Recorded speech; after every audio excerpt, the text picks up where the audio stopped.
ठीक है। अच्छा, हमने बात कर ली एमआरआई की, हमने ओसीटी की भी बात कर ली है। अब जो रह गया है वो क्या रह गया है? अल्ट्रासाउंड रह गया है। अल्ट्रासाउंड। अल्ट्रासाउंड रह गया, तो अल्ट्रासाउंड भी बहुत आसान है। ठीक है।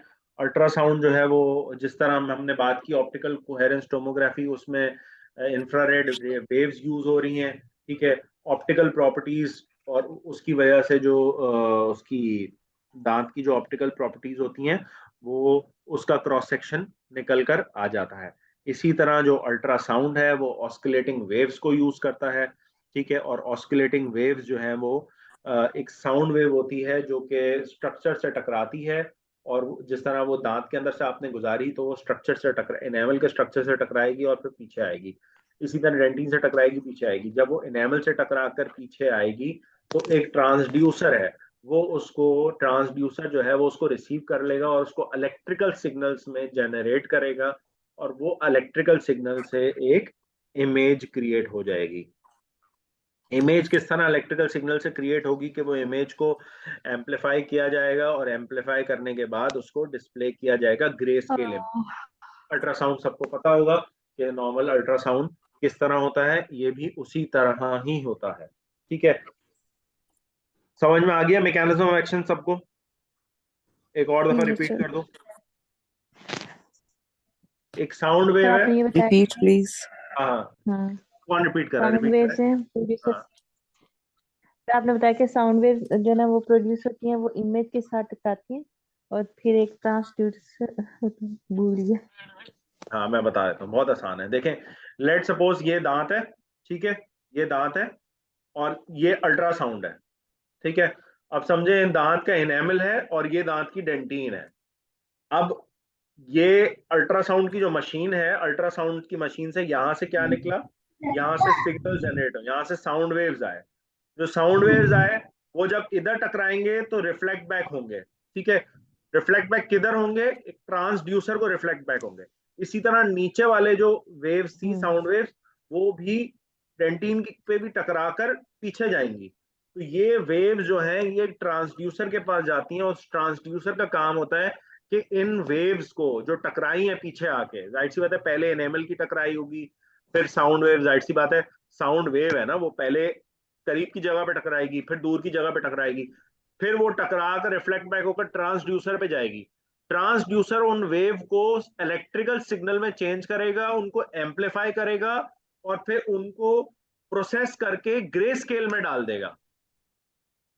ठीक है। यानी कि आप किडनी वगैरह किसी का भी अल्ट्रासाउंड करवाते हैं तो वो अल्ट्रासाउंड वेव्स होती हैं जो वहां जाती हैं, और वहां जाने के बाद वापसी आती हैं और फिर एक इमेज क्रिएट होती है। ठीक है। इसी तरह दांत में भी यही हो रहा है। इससे फायदा क्या होता है? ठीक है। इसकी क्या एप्लीकेशन है? एडवांटेजेस क्या है इसके? ठीक है। इसके एडवांटेजेस में सबसे पहले तो ये नॉन आयनाइजिंग है। ठीक है, वही वाली बात है। फास्ट है, नॉन आयनाइजिंग है, मतलब नॉन कार्सिनोजेनिक है, फास्ट है। ठीक है। दूसरा, पेनलेस है। तीसरा, कॉस्ट इफेक्टिव है, रिप्रोड्यूसिबल है। पांचवा क्या हो गया? रिप्रोड्यूसिबल है, रियल टाइम इमेज दे रहा है। ठीक है। और इजीली टॉलरेबल है। ये एडवांटेजेस हैं इसके। एडवांटेजेस में मैंने क्या क्या बता दिया? फास्ट, हाँ, फास्ट। इजी, फास्ट है, पेनलेस है, कॉस्ट इफेक्टिव है, रिप्रोड्यूसिबल है, रियल टाइम इमेज दे रहा है, और नॉन आयोनाइजिंग है। रियल टाइम इमेज, इसलिए नॉन, हाँ जी, नॉन आयोनाइजिंग रियल टाइम है, इमेज दे रहा इजी। है। अब हाँ जी, इजीली प्रोड्यूसिबल, इजीली प्रोड्यूसिबल है। Easily tolerable, sorry, easily tolerable, वो टॉलरेट करना है। आपको पता है अल्ट्रासाउंड करने में कोई दर्द वगैरह तो नहीं? अच्छा, अब यूजेस क्या है? अब क्या क्या चीजें से देखी जा सकती हैं? आपको पता ही है, जिस तरह किडनी देख लेते हैं हम, जिस तरह और ऑर्गन्स देख लेते हैं, इसी तरह हमारे मुंह में कौन से ऑर्गन्स होते हैं? सलाइवरी ग्लैंड्स होते हैं। सलाइवरी ग्लैंड्स को अच्छे से देख लेगा। सॉफ्ट टिश्यू ट्यूमर्स को अच्छे से देख लेगा। ठीक है। इसी तरह जो हम गाइडेड नीडल वो करते हैं, गाइडेड फाइन नीडल एस्पिरेशन करते हैं। ठीक है। गाइडेड फाइन नीडल एस्पिरेशन में बता देगा।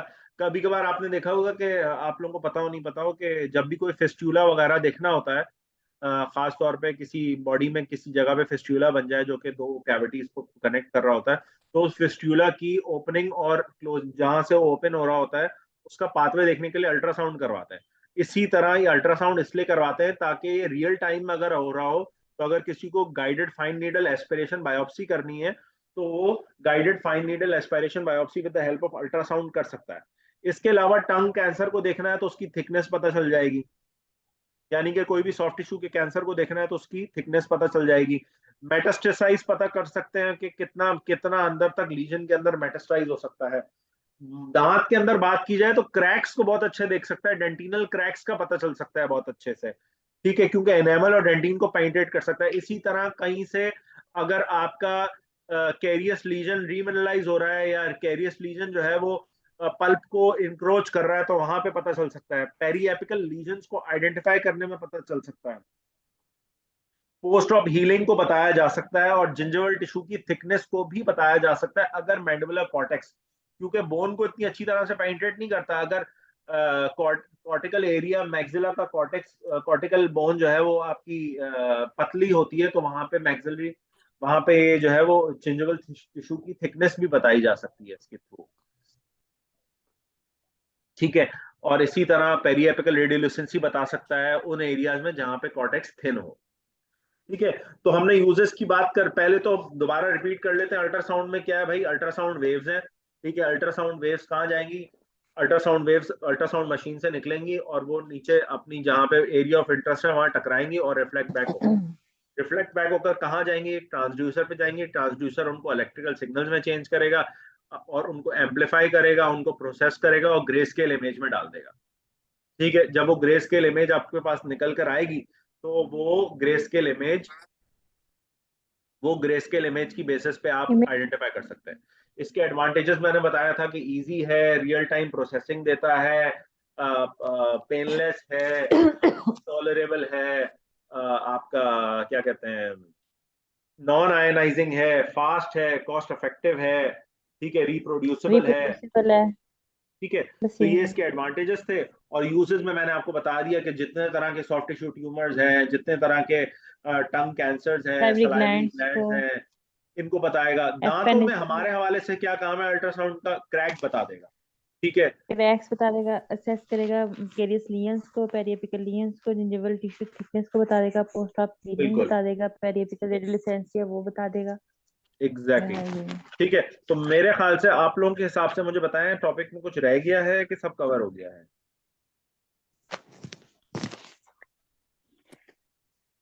आई थिंक कवर हो गया सारा। सारा कवर हो गया, आईएमएम के सारे सवाल हो गए, कुछ रह तो नहीं गया। हाँ, एक सवाल आया था मेरे ख्याल से आईएमएम में नहीं, पार्ट 2 में सवाल आया था, मुझे एग्जैक्टली exactly याद नहीं है, लेकिन सवाल कुछ इस तरह का था कि एमआरआई के पेशेंट में क्या क्या हो सकता है। अगर एक पेशेंट को एमआरआई करवाना है और उसने क्राउन्स लगाए हुए हैं तो क्या क्या मसला है। तो एमआरआई जब भी करवाने जाते हैं, अच्छा, एमआरआई का एक और डिसएडवांटेज ये है कि क्लॉस्ट्रोफोबिक है। एमआरआई के मैंने डिसएडवांटेज नहीं बताए थे, उसमें एक डिसएडवांटेज ये है कि बहुत महंगा प्रोसीजर है। दूसरा डिसएडवांटेज ये है कि क्लॉस्ट्रोफोबिया होता है पेशेंट्स को। तीसरा डिसएडवांटेज ये है कि एक बहुत एक्सपेंसिव प्रोसीजर है और वो जो है उसकी डायग्नोस्टिक यील्ड कम है। डायग्नोस्टिक यील्ड इतनी अच्छी नहीं है एज कम्पेयर टू द जितना एक्सपेंसिव प्रोसीजर है। अच्छा, लेकिन नॉन आयनाइजिंग है, बच्चों में करवाया जा सकता है, बच्चों में कैरियस लीजन भी दिखाया जा सकता है, इससे पल्स पे भी दिखाई जा सकती है। अगर बच्चों में और कोई मसला हो तो नॉन आयनाइजिंग रेडिएशन ज्यादा बेहतर है, क्योंकि नॉन आयनाइजिंग नॉन कैंसरस भी होता है और बच्चों में आपको आयनाइजिंग रेडिएशन जो ग्रोइंग चिल्ड्रन होता है उनमें सबसे खतरनाक होता है, ठीक है। अच्छा, तो मैंने ये बात, सेकंड नंबर पे आपने क्या बताया कि कॉस्टली है, लेस डायग्नोस्टिक यील्ड है, और थर्ड नंबर पे इसमें क्या आएगा थर्ड नंबर पे डिसएडवांटेज में? मैंने बताया कि एमआरआई की क्लॉस्ट्रोफोबिक। क्लॉस्ट्रोफोबिया, पेशेंट को क्लॉस्ट्रोफोबिया होता है इसकी वजह से, ठीक है। मैं एक दफा फिर अपनी बुक में देख लेता हूँ, अगर कोई इंपॉर्टेंट बात रहती है तो मैं अभी कर देता हूँ, ताकि फिर हमें इस चीज़ को दोबारा हमें इस पे ना आना पड़े। आई होप मैंने वैसे तो सब चीज़ें कवर कर ही दी हैं। 3D गाइडेड एंडोडोंटिक्स रह गए। एक बाइट विंग्स का सवाल आया था, बाइट विंग रेडियोग्राफी का, लेकिन वो इससे था नहीं, रेडियोग्राफी से था नहीं। आईएमएम में बाइट विंग का सवाल आ चुका है, ठीक है, कि बाइट विंग की क्या वो रिकमेंडेशन है यूके गाइडलाइंस के हिसाब से। तो हाई रिस्क के पेशेंट में 6 मंथली लेंगे, ठीक है, और मीडियम रिस्क के पेशेंट में आप जो है वो एनुअली लेंगे, और लो रिस्क के पेशेंट में 12 to 18 मंथ के बेसिस पे आप इसके वो लेंगे, पोस्ट ईयर बाइट विंग्स लेंगे। ठीक है ये जी। वर्बरी से आया था आई थिंक। बेलबरी से सवाल आया था ये भी मैंने लिखा हुआ था। इसके सर अलावा एमआरआई की लिमिटेशंस आप बता रहे थे। हाँ, मैं एमआरआई की लिमिटेशंस मैं एक सेकंड कहीं और बेहतर तरीके से बता दूंगा, अगर मैं देख लूंगा कहाँ लिखी है मेरे पास। हाई एक्विजिशन कॉस्ट है, लॉन्गर स्कैन टाइम है, ठीक है, और क्लॉस्ट्रोफोबिया है, और हाई टेक्निकल एक्सपेंडिचर है। क्लास्ट्रोफोबिया मुझे समझ नहीं आ रही इसका मतलब। क्लॉस्ट्रोफोबिया मतलब जो मशीन होती है ना, वो बंद मशीन होती है, तो उसमें पेशेंट जाता नहीं है, पेशेंट को घुटन होती है उसमें जाने से। ठीक हो ठीक है। गया। और मैंने एक और बात बताई थी कि जो एमआरआई के पेशेंट्स होते हैं उनमें अगर क्राउन्स लगे हो तो क्या मसला होता है, तो उनमें जो है ना वो मैग्नेटिक फील्ड की वजह से, आर्टिफैक्ट। डिस्टॉर्शन आर्टिफैक्ट आ तो जाती होता है ही है, मतलब। मैग्नेटिक हाँ। फील्ड की वजह से वो भी हो सकता है, मतलब वो खिंचाव आ सकता है, यानी कि अगर कोई बहुत बड़ा उसने डेंचर वगैरह पहना हुआ है तो वो पुल हो सकता है, और पुल होने की वजह से वो इश्यूज हो सकते हैं। इसका जो सवाल है और इसका जो आंसर है वो मैं आपको व्हाट्सएप ग्रुप पे भेज दूंगा। ठीक है जी। कोई बात रह गई है? हाँ, एक बात रह गई थी। 3D इस guided चीज की endodontics। गाइडेड एंडोडोंटिक्स क्या रह गया था? हाँ हाँ हाँ हाँ हाँ हाँ, वो गाइडेड एंडोडोंटिक्स के 5 पॉइंट है। 5 पॉइंट गाइडेड एंडोडोंटिक्स के नहीं है, वो पॉइंट है कि सीबीसीटी की फर्दर वो क्या है, area of research. Area of research। Area of research ये भी सवाल आया हुआ है, ठीक है। एरिया ऑफ रिसर्च में आप डालेंगे इमेज। अच्छा, ये जो पॉइंट, ये जो सवाल है ये प्योरली रट्टा बेस्ड सवाल है, ठीक है, इसमें समझने का कुछ नहीं है, तो मैं आपको बता देता हूँ। Image perception and image quality assessment, ये एरिया ऑफ रिसर्च में है कि आप सीबीसीटी की जो इमेज परसेप्शन है और उसकी जो क्वालिटी असेसमेंट है वो सॉफ्टवेयर के थ्रू कर सकें, ठीक है। इसके अलावा यह है कि iterative reconstruction using sophisticated algorithms, ये इसका मतलब यह है कि आप ऐसे एल्गोरिदम्स रिड्यूस करें कि आर्टिफैक्ट्स कम हो जाए। ये भी एरिया ऑफ रिसर्च है, जो मैंने आपको बताया था मेटल आर्टिफैक्ट रिडक्शन टूल, ये भी एक एरिया ऑफ रिसर्च है, अब ये आ चुका है, ठीक है, कि आप ऐसे एल्गोरिदम्स क्रिएट करें कि वो आपका सीबीसीटी जो है वो जिसमें आर्टिफैक्ट्स आ रहे हैं वो आर्टिफैक्ट्स के बगैर हो जाए। Reducing image artifacts in the presence of metallic devices, ठीक है, अगेन वही आर्टिफैक्ट रिड्यूस करें, मेटालिक डिवाइसेस मौजूद हों लेकिन आर्टिफैक्ट रिड्यूस हो जाए। Image registration to align tissues for image guided surgeries, यानी कि सीबीसीटी और इमेज गाइडेड सर्जरी दोनों को आप जो है पैरेलल चला के कर सकें, ये भी आ चुका है, और इस पे आर्टिकल भी है। और इसमें जो है वो गाइडेड सर्जरी होती है जिसमें सीबीसीटी पे और डायनेमिक नेविगेशन को इस्तेमाल करके जो है वो आर्टिफिशियल इंटेलिजेंस को और ये सारी चीज़ों को यूज़ करते हुए होती है, ये भी आ चुका है। तो इसमें आपने क्या बोल दिया कि आपने टिश्यूज और इमेज गाइडेड सर्जरीज करें आप, और उनको अलाइन कर सकें with the help of CBCT. Image guided procedures to facilitate navigation, वही बात है, इमेज गाइडेड प्रोसीजर्स करें टू फैसिलिटेट नेविगेशन, यानी कि आपने पहले सर्जरी करनी है, उसमें आपने सीबीसीटी की इमेज और सर्जरी की प्लानिंग की इमेज, इन दोनों इमेजेस को डाल दिया, यानी कि आपने सीबीसीटी की बेस पे प्लानिंग कर ली, ये एरिया ऑफ रिसर्च है। दूसरा एरिया ऑफ रिसर्च ये है कि आपने सीबीसीटी को गाइडेड डायनेमिक नेविगेशन के थ्रू आपने पूरा सीबीसीटी को अलाइन कर लिया सॉफ्टवेयर के साथ, कि अब आप जब सॉफ्टवेयर में आप काम कर रहे हैं, आप जब पेशेंट की गाइडेड सर्जरी कर रहे हैं तो आपके सामने सीबीसीटी में भी काम हो रहा है, आप सीबीसीटी को भी मॉनिटराइज कर सकते हैं, मॉनिटर कर सकते हैं। अच्छा, segmentation to allow discrimination between normal and disease tissue, ठीक है, नॉर्मल सीबीसीटी खुद ही सेगमेंट बना दे कि ये नॉर्मल टिश्यू है और ये डिजीज टिश्यू है, ये आर्टिफिशियल इंटेलिजेंस के साथ। एरिया ऑफ रिसर्च याद करना पड़ेगा, ठीक है, और इसको अगर आप याद नहीं करेंगे तो आपको पेपर में मुश्किल होगी, तो उसको कुछ ना कुछ फर्रा बना लें इसका, उसको एक एक पॉइंट करके याद कर लें। मुश्किल है, थोड़ा आसान नहीं है, थोड़ा सा टिपिकल है ये। बाकी तो मेरे ख्याल से मैंने सब चीजें कवर करवा दी हैं। सर एरिया ऑफ रिसर्च को अगर आप बाद में ग्रुप में किसकी पिक्चर शेयर कर देंगे तो मैंने जो अच्छा लिखा रहेगा। हुआ है ना एरिया ऑफ रिसर्च, मैं अभी तस्वीर खींचे, मैं इसको ग्रुप पे शेयर कर दूँ। Thank you. ठीक है जी। अच्छा, थैंक यू सो मच।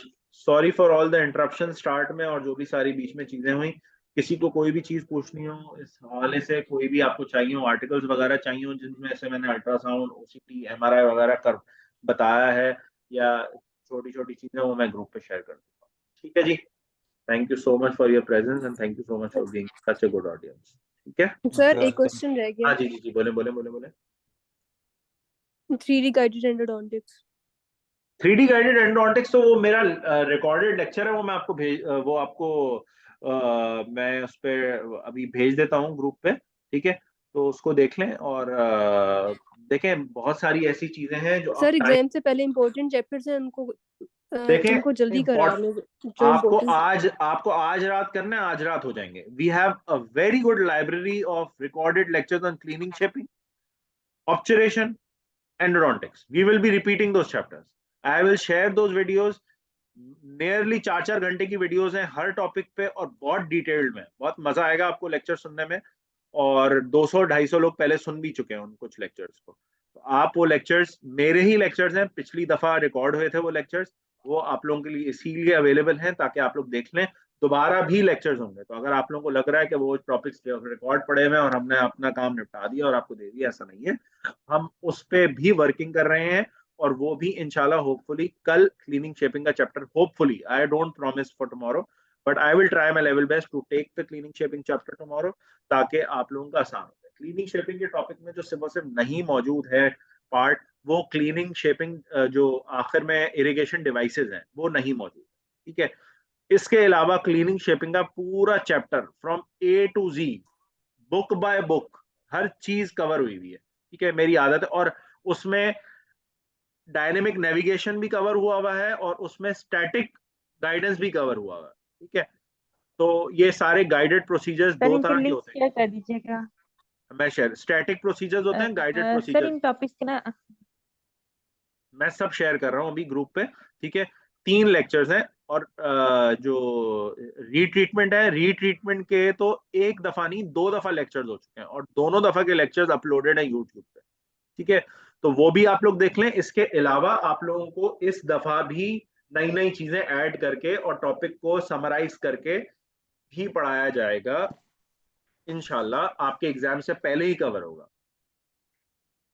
ठीक है, तो मैं इस वक्त 4 लेक्चर्स शेयर कर रहा हूं। जिन लोगों को जल्दी है वो जल्दी जल्दी देख लें, ताकि वो जब मैं लेक्चर्स लूं तो वो बहुत फास्ट फॉरवर्ड हो। ठीक है, चलो, thank you so much everyone. अल्लाह हाफिज। तो कल की टाइमिंग प्लीज। मैं कल की टाइमिंग्स प्रोबेबली यही टाइमिंग होंगी, 9:30 आफ्टरवर्ड्स। सर ठीक ये है, ठीक रहेगा। चलो, okay, Allah thank Hafiz. You.